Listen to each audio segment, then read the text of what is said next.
प्राणी नमन संस्कृता है। चलिए अभी तक हम क्या पढ़ रहे थे, अभी तक हम पढ़ रहे थे समास। क्या पढ़ रहे थे? समास, जो कि 9th से 12th तक के बच्चों के लिए होते हैं समास। अब आज हमारा टॉपिक शुरू हो रहा है उपसर्ग और प्रत्यय। क्या शुरू हो रहा है? उपसर्ग और प्रत्यय, यानी कि उपसर्ग और प्रत्यय 6th से लेकर के 10th 12th जो भी क्लासेस हैं, यानी कि ऊपर तक जो भी पढ़ाई करते हैं उन सभी में कंपलसरी है, यानी कि सभी को इनका ज्ञान होना चाहिए। तो देखिए उपसर्ग क्या है और प्रत्यय क्या है, यानी कि जब हम नए शब्द बनाते हैं तो नए शब्द बनाने के लिए हमें किनका ज्ञान होना चाहिए? उपसर्ग और प्रत्ययों का। तो जो हमारे शब्द होते हैं, अब जैसे एक शब्द है हमारा उपस्थित, ठीक। उपस्थित माने क्या होता है? जो हमारे सामने यानी कि प्रेजेंट है, सामने है, उसको कहते हैं उपस्थित। और उसी शब्द को फिर हम नया शब्द बना देंगे उपसर्ग जोड़ करके। अब नया शब्द क्या बन जाएगा हमारा? अनुपस्थित, यानी कि जो नहीं है। तो हमने क्या जोड़ा उसमें? यानी कि हमारा क्या था? उपस्थित। क्या था? उपस्थित था ना, ये उपस्थित था शब्द, ठीक। उपस्थित। अब ये क्या, ये एक हमारा शब्द है, ठीक है। मूल शब्द है हमारा उपस्थित। अब इसमें हम क्या जोड़ देंगे? उपस्थित, यानी कि जो हमारा उप भी वो है क्या? उपसर्ग, यानी कि स्थित, उप, पास में स्थित, ठीक। अब इसमें और हमने क्या जोड़ दिया? उपसर्ग। अब उपसर्ग जोड़ देंगे हम, तो देखिए अनुपस्थित, अन, न था और ये उ इसमें आ गया तो बन गया हमारा अनुपस्थित, ठीक। अनुपस्थित, ठीक है। तो अनुपस्थित का मतलब क्या हुआ? यानी कि एब्सेंट, जो नहीं है। इन्हीं को, ये छोटे छोटे शब्दांश है, इन्हीं को क्या कहते हैं हम? उपसर्ग, ठीक। अब जैसे एक हमारा दूसरा लिख रहा है क्या? प्रत्यय। तो प्रत्यय का टॉपिक बाद में होगा, लेकिन देखिए प्रत्यय होता क्या है हम आपको बता देते हैं। ऐसे ही शब्द होते हैं, जैसे हमने मानव, शब्द क्या है हमारा? मानव, ठीक है। अब मानव शब्द है, हम क्या आपको बता रहे थे? उपसर्ग में तो शब्दांश क्या है? आगे जोड़े जाते हैं, और जो प्रत्यय होते हैं वो क्या है? पीछे जोड़े जाते हैं। तो मानव में हम क्या प्लस कर देंगे? ता। क्या जोड़ देंगे? ता, तो बन जाएगा हमारा मानवता। मानवता, आगे समझ में? यानी कि जो छोटे छोटे शब्दांश को हम मूल शब्द में जोड़ देते हैं और नए शब्दों का, यानी कि उसका नया शब्द भी बन जाता है और उसका नया अर्थ भी हो जाता है, ठीक है। यानी कि नया शब्द भी मिल गया हमको और उस शब्द का अलग से अर्थ भी हो गया। हमारा शब्द एक उपस्थित था, प्रेजेंट, यहाँ हमने नया शब्द जोड़ दिया, यानी कि अनु जोड़ दिया उसमें, तो हो गया हमारा अनुपस्थित। उपस्थित जो है, अनुपस्थित जो नहीं है, तो उसका अर्थ भी चेंज हो गया ना। जब उसमें दूसरा शब्द जुड़ जाएगा तो उसका अर्थ भी चेंज हो जाएगा। ऐसे ही ये है मानव, मतलब मनुष्य, और ये मानवता, प्रत्यय जुड़ गया ता, तो बन गया हमारा मानवता। यानी कि अब ये तो एक मनुष्य था, ये मनुष्य, और ये क्या? मनुष्यता, यानी कि बहुत सारे जो मनुष्य जाति के लोग हैं उनकी, यानी कि मानवता कैसी होती है, मनुष्य किस तरह से होते हैं, तो वो हमारा क्या बन गया? मानवता। अब आपको समझ में आ गया होगा कि उपसर्ग क्या होता है और प्रत्यय क्या होता है। यानी कि उपसर्ग हमारा क्या होता है? उपसर्ग होता है यानी कि मूल शब्द के, जिसको कहते हैं हम मूल शब्दांश में, मूल शब्दांश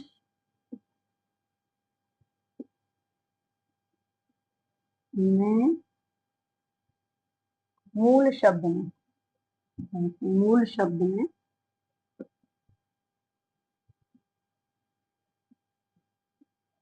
क्या लिखा जाएगा हमारा? यानी कि मूल शब्द में, नए शब्दों की जब रचना करते हैं तो मूल शब्दों के आरंभ में, आरंभ में या शुरू में या प्रारंभ में, आप कुछ भी बोलिए, ठीक है। आरंभ में कुछ क्या करते हैं? आरंभ में, यानी कि जिन छोटे छोटे शब्दों, शब्दांशों को आरंभ में, जिन, क्या करते हैं? आरंभ में जिन शब्दांश को जिन शब्दांशों को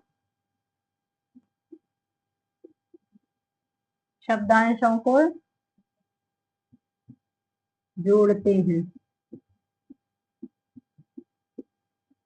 क्या करते हैं, जोड़ते हैं, उन्हीं को हम क्या कहेंगे,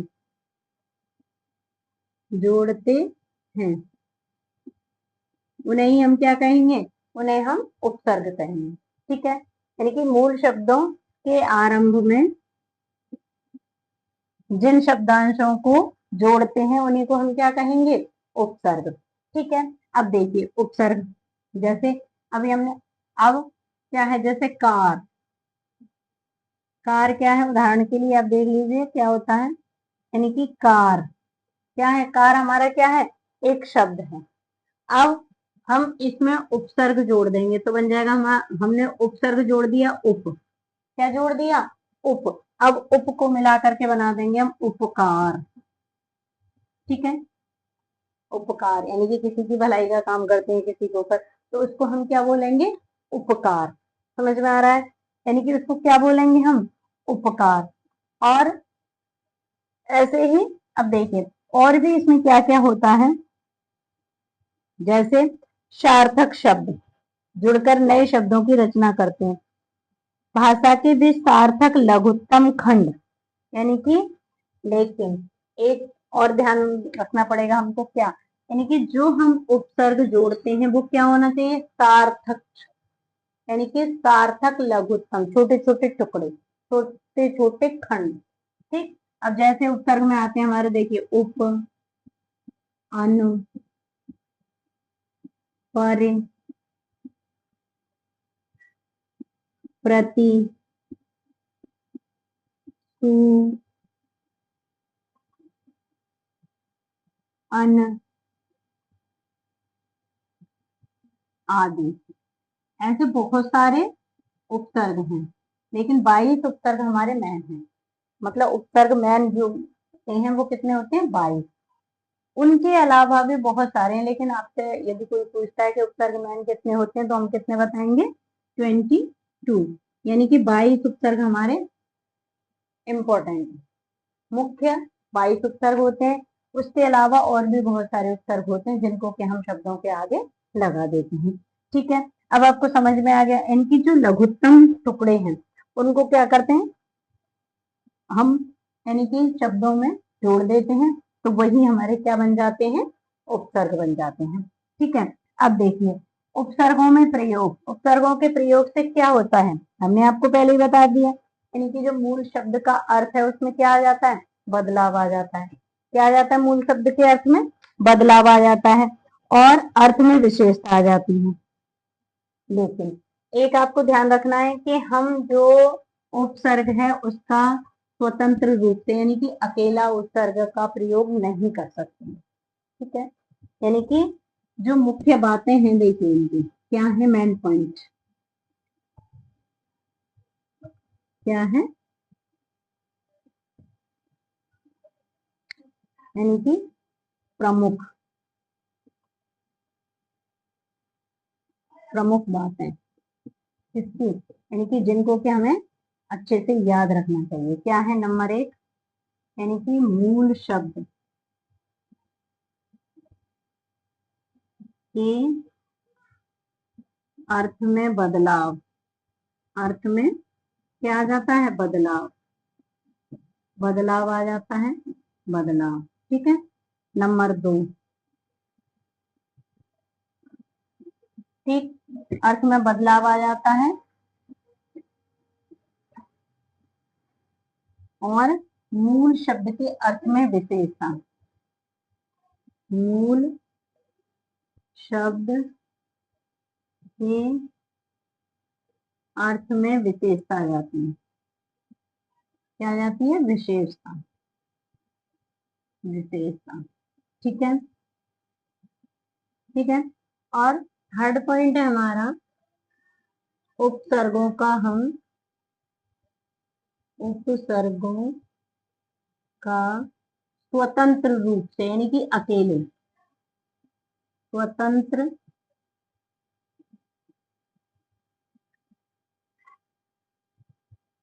स्वतंत्र रूप से प्रयोग नहीं कर सकते हैं।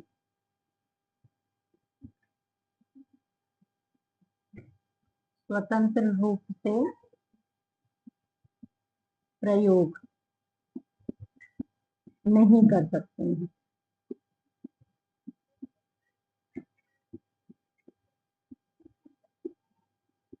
नहीं करते हैं, ठीक है, समझ में आया? यानी कि उपसर्गों का हम स्वतंत्र रूप से, कहने का मतलब ये है कि आप उप या परा इन शब्दों को अगर अकेले आप प्रयोग करना चाहें तो वो हम अकेले नहीं करेंगे, इनके लिए हमें शब्द ही चाहिए, शब्दों के साथ में ही ये जुड़ेंगे, अकेले उपसर्गों का प्रयोग हम नहीं करेंगे, ठीक है। अब देखिए, ये आपको समझ में आ गया, यानी कि ये मुख्य बातें हैं जो कि हमें उपसर्ग के लिए याद रखनी है, क्या, और यही बातें हमारे उसमें भी आएंगी, किसमें, प्रत्यय में, प्रत्ययों का भी हम उपसर्ग यानी कि अकेले प्रयोग नहीं करेंगे, प्रत्ययों में भी हमें यानी कि क्या होना चाहिए, शब्द होगा, तभी उसके पीछे हम प्रत्यय को जोड़ेंगे। ऐसे ही उपसर्ग में, उपसर्ग में भी हम क्या करेंगे, यानी कि मूल शब्द में उपसर्ग को प्रारंभ में जोड़ेंगे, प्रत्यय को हम अंत में जोड़ेंगे, ठीक है। अब ये इतना आपको समझ में आ गया होगा। अब देखिए क्या है, यानी कि हिंदी में कितने प्रकार के उपसर्ग होते हैं। अब देखिए, ये तो हमने आपको बता दिया कि उपसर्ग कहते किसको हैं। अब देखो उपसर्ग कितने प्रकार के होते हैं हिंदी में, यानी कि हिंदी भाषा में उपसर्ग जो है 3 प्रकार के होते हैं।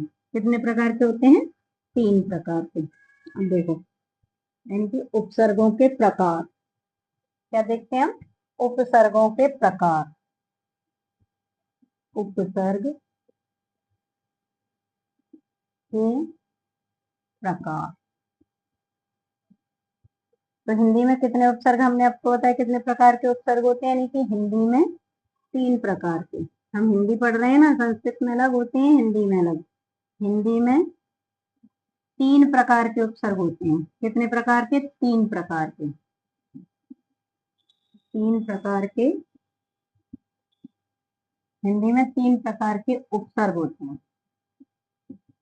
उपसर्ग होते हैं, ठीक है। अब देखिए 3 प्रकार में कौन कौन से आएंगे। नंबर 1 यानी कि क, संस्कृत के उपसर्ग, क्योंकि सभी भाषाएं किससे निकली हैं, संस्कृत से, तो इसलिए संस्कृत के उपसर्ग, यानी कि सबसे पहले किसके उपसर्ग होंगे, संस्कृत के उपसर्ग, संस्कृत के। ख, हिंदी के उपसर्ग, हिंदी के। और तीसरा है उर्दू या फारसी, किसकी, उर्दू फारसी, मतलब बहुत सारे उर्दू के, फारसी के, और जो है विदेशी अंग्रेजी भाषा के, ये सारे वर्ड हमारे इसमें हिंदी में आ गए हैं ना, तो ये भी क्या हो जाते हैं हमारे प्रत्यय, उर्दू फारसी के उपसर्ग, ये उपसर्ग, ठीक है, समझ में आ गया आपके। यानी कि उपसर्ग कितने प्रकार के हुए, 3 प्रकार के, ठीक। हिंदी में कितने प्रकार के उपसर्ग हो गए, हिंदी में 3 प्रकार के। कितने उपसर्ग हो गए हिंदी में, 3 प्रकार के, कौन कौन से, संस्कृत के, हिंदी के और उर्दू फारसी के, ठीक है, 3 प्रकार के उपसर्ग हो गए। अब देखिए, अब संस्कृत के उपसर्ग क्या होते हैं, यानी कि हमने आपको बताया था, पहले हमने बढ़ाया था कि तत्सम और तद्भव, उन्हीं से ही ऐसे ही ये बनते हैं, यानी कि अनेक शब्द हिंदी में व्यवहृत हैं, व्यवहृत है मतलब हिंदी में प्रयोग किए जाते हैं, जो हम संस्कृत के वर्ड हैं लेकिन उनको हम हिंदी में भी प्रयोग करते हैं, जैसे चरण, और हिंदी में क्या होता है, चरण, लेकिन हम उनको क्या है, संस्कृत में, संस्कृत का वर्ड हिंदी में प्रयोग करते हैं, चरण।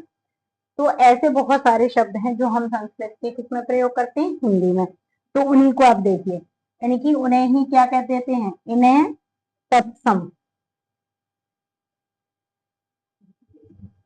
इन्हें क्या कहते हैं, तत्सम जो शब्द हैं, यानी कि संस्कृत के शब्द अगर हम उन्हें हिंदी में प्रयोग कर देते हैं तो उनको क्या बोल देते हैं हम, तत्सम, यानी कि तत्सम और तद्भव हमने आपको समझाए थे, तो जो तत्सम वर्ड होते हैं वही क्या होते हैं, संस्कृत के, और उन्हीं फिर उनमें क्या है, हम उपसर्ग जोड़ देते हैं, तो वही हो जाते हैं हमारे तत्सम उपसर्ग, ठीक।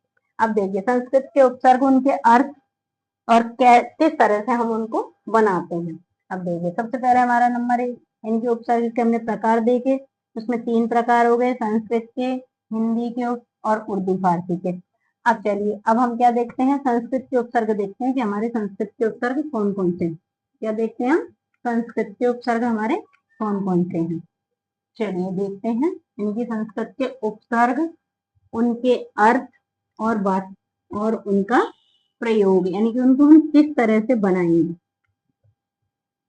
देखिए 3 प्रकार के हमने पढ़े उपसर्ग, कितने प्रकार के पढ़े हमने, 3 प्रकार के, संस्कृत, हिंदी और उर्दू या फारसी। तो चलिए हम सबसे पहले कौन से उपसर्ग देखते हैं, संस्कृत के। क्या देखते हैं हम, सबसे पहले संस्कृत के उपसर्ग। क्या देखेंगे, संस्कृत के उपसर्ग। ठीक, उपसर्ग तो आपको पता ही चल गया, यानी कि जो शब्दों के आगे लगाते हैं छोटे छोटे शब्दांश, उन्हीं को हम क्या कहेंगे, उपसर्ग। अब देखिए यहाँ पे क्या है, इनकी जो संस्कृत के कुछ उपसर्ग है उनके उदाहरण हम बता रहे हैं आपको। देखिए सबसे पहले हम लिखेंगे उपसर्ग। क्या लिखेंगे, उपसर्ग। फिर उपसर्ग का अर्थ क्या है, ठीक, फिर उनसे बनने वाले शब्द, बनने वाले शब्द, वाले शब्द। ठीक है, देखिए अब क्या है, देखिए अति। क्या लिखा हमने, अति। अति क्या है हमारा, उपसर्ग। ठीक है, अति माने क्या होता है, अधिक। क्या होता है, अधिक, अधिक या परे। ठीक, परे। अब जैसे देखिए किसी भी चीज की अति कर देना।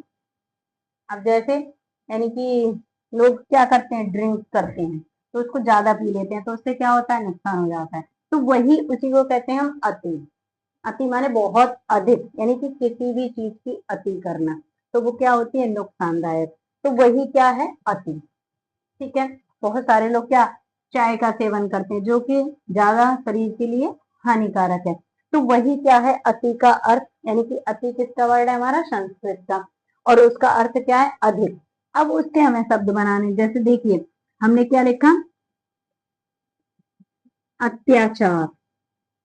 क्या लिखा हमने, अत्याचार, अत्याचार।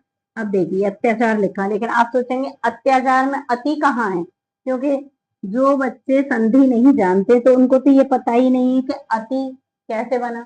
ठीक, अब यहाँ पर आपको तो यह दिख रहा है ना, तो आप कहेंगे कि यहाँ तो यह है, लेकिन मैडम ने तो कहा था कि अति आना चाहिए आगे। तो इसमें देखिए अत्याचार लिख रहा है तो इसको ऐसे लिखेंगे, अति प्लस क्या है, आचार। ठीक, अब जो ये ई है इसको क्या बन जाएगा, यह, तो बन गया हमारा अत्याचार।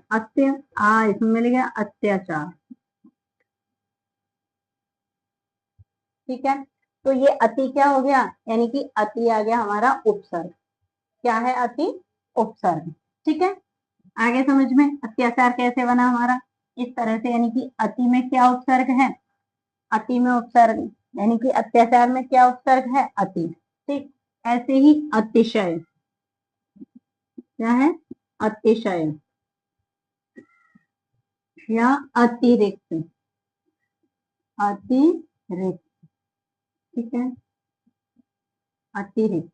फिर इनको आपसे क्वेश्चन पूछ लिया जाता है कि जैसे आपको एक वर्ड दे दिया अत्याचार, ठीक है, क्या दे दिया आपको, अत्याचार। अत्याचार, आपको ये वर्ड दे दिया गया, आपसे बोला गया कि इसमें से आप उपसर्ग बताइए और मूल शब्द बताइए। ठीक है, तो आपको इसमें से मूल शब्द बताना है और उपसर्ग। तो आप ये देखिए कि इसको हमने प्लस कहाँ किया है, यानी कि इसमें कोई आधा वर्ड जहां दिख रहा है, उस बाकी के में तो सीधा दिख जाएगा, जिसमें नहीं दिख रहा है तो जहां आधा दिख रहा है वहीं क्या जोड़ा है हमने, कुछ न कुछ उपसर्ग जोड़ा है, क्योंकि उपसर्ग हमारा कहाँ जोड़ा जाएगा, शब्द के आगे। तो इसीलिए यहाँ पे क्या जोड़ा है हमने, ई को य हो गया, यानी कि जब संधि करते हैं, संधियों में हमने आपको समझाया था, यानी कि कौन सी संधि समझाई थी हमने, स्वर संधि में। अभी आपको केवल 2 ही, दीर्घ संधि और गुण संधि समझाई गई है, जो कि 9th के सिलेबस में थी संस्कृत की।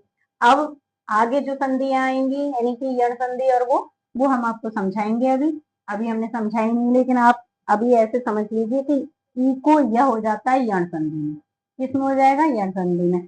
तो जब आपसे पूछा जाएगा प्रत्यय कौन, उपसर्ग कौन सा और शब्द कौन सा, तो आप क्या लिखेंगे?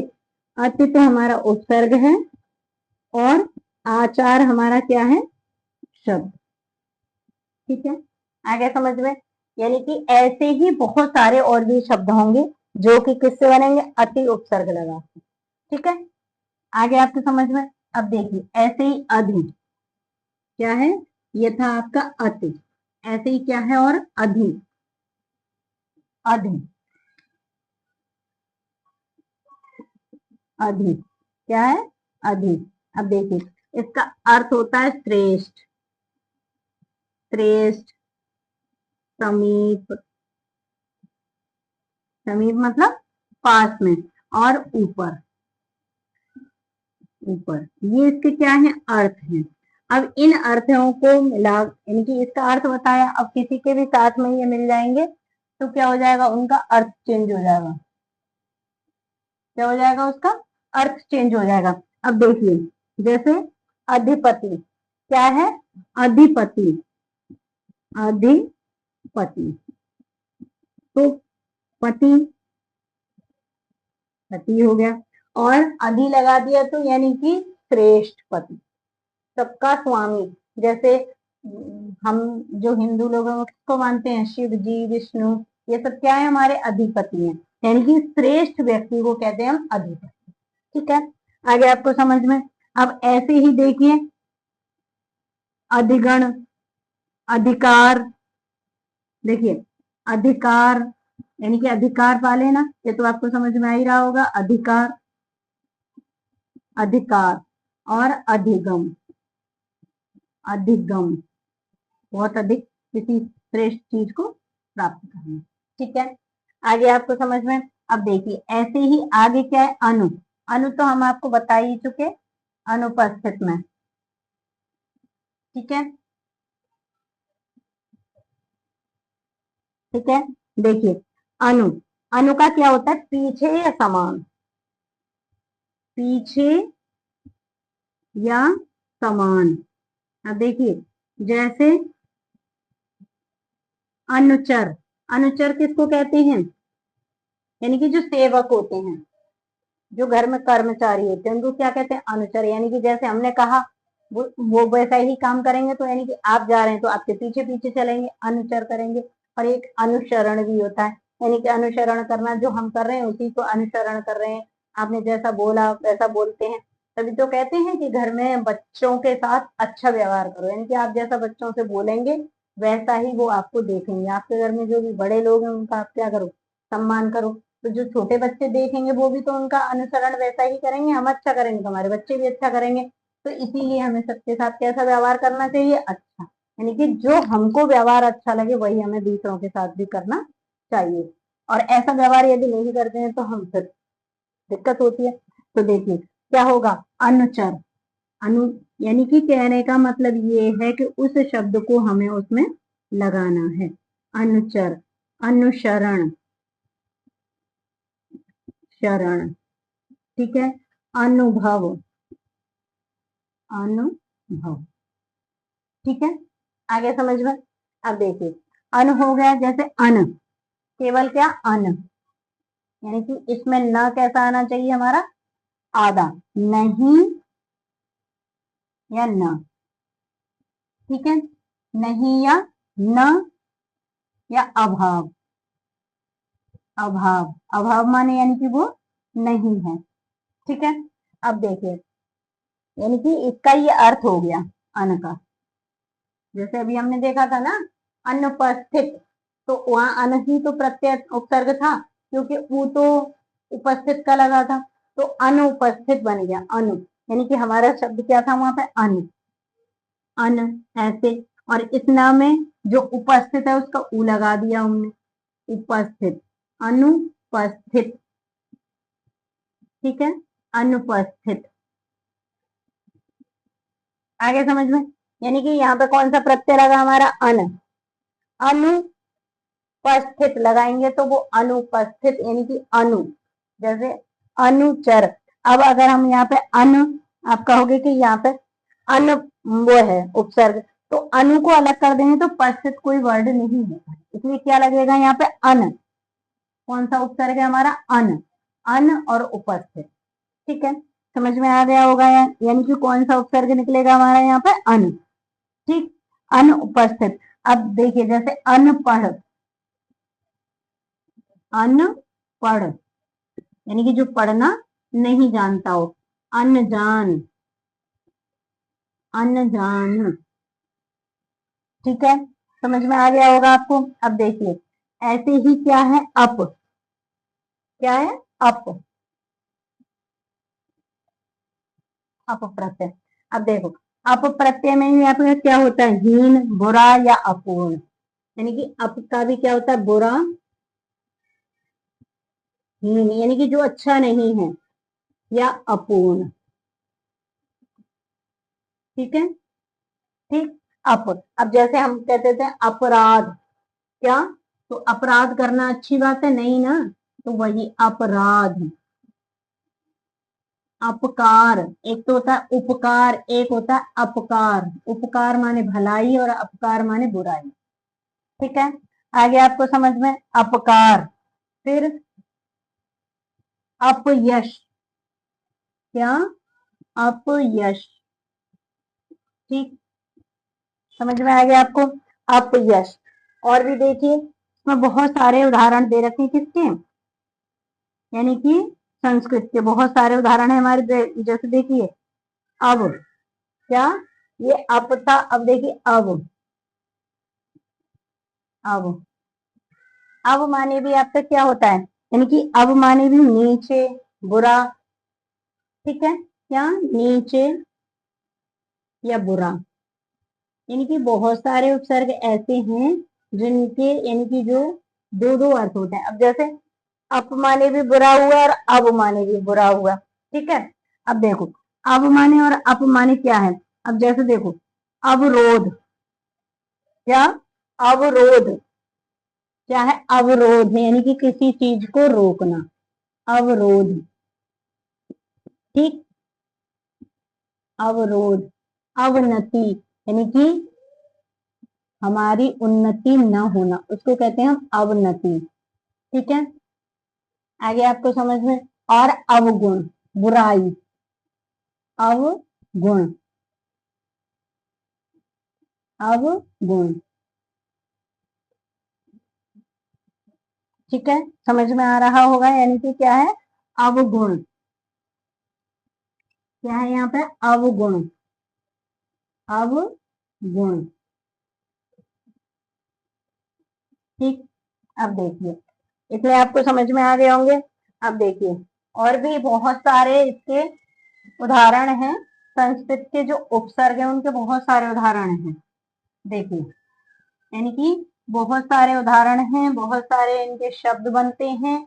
तो ऐसा यानी कि आप कितना भी समझा लीजिए, लेकिन जब तक आप खुद नहीं कोशिश करेंगे तब तक आपको उपसर्ग या प्रत्यय कोई भी चीज है वो समझ में नहीं आएगी, जब तक आप खुद से नहीं देखेंगे, उन्हें खुद से नहीं बनाएंगे। कोई कितना भी पढ़ा लीजिए, जब तक बच्चे खुद नहीं पढ़ेंगे, खुद नहीं देखेंगे कि क्या है क्या नहीं है, तो समझ में नहीं आएगा। ठीक है, अब देखो अभी, क्या? अभी, देखिए अभी क्या है? अभी माने सामने, अभी, अभी, अभी माने होता है सामने। क्या होता है? सामने। ठीक, क्या होता है? सामने, पास, चारों ओर।